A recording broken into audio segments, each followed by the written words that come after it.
Cultural activities are greatly reducing youth boredom and bad behaviour. This month, the third teenager involved in the Chris Lane murder trial will be sentenced for killing the Australian for the fun of it.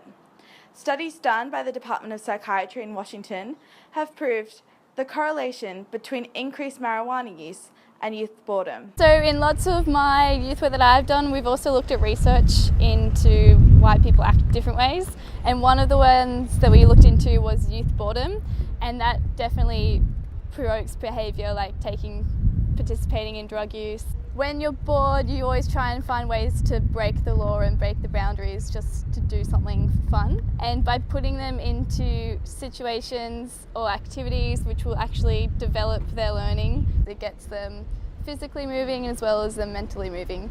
According to the Early Years Learning Framework, people who are culturally competent respect multiple ways of knowing, seeing and living, celebrate the benefits of diversity, and have an ability to understand and honour difference. And this is what participation in cultural activities can give us. In my life, being involved in cultural activities like Spanish dancing and Spanish classes have been so important and have been a real positive impact on my life. I've got to be involved in other cultures and learn from other people's experiences.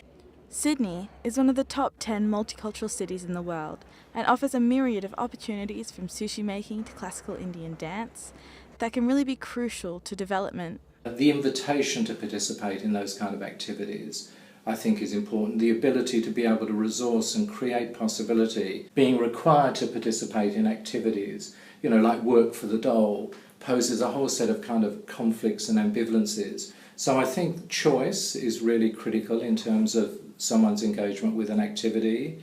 I think being able to create an environment that is rich with activity is really important, and being able to, in a sense, provide activities that are meaningful to the person.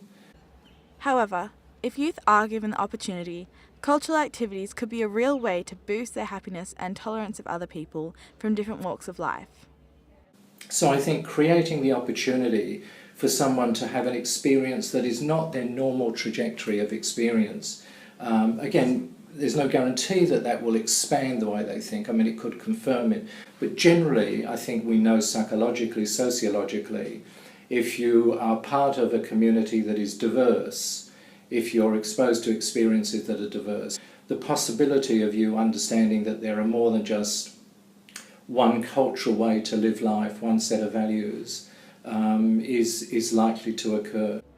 Harper Lee wrote in her famous novel To Kill a Mockingbird that you never truly know someone until you step in their shoes and walk around in them.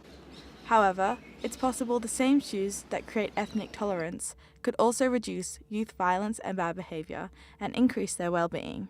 This has been Cassandra Green for The Culture Collective.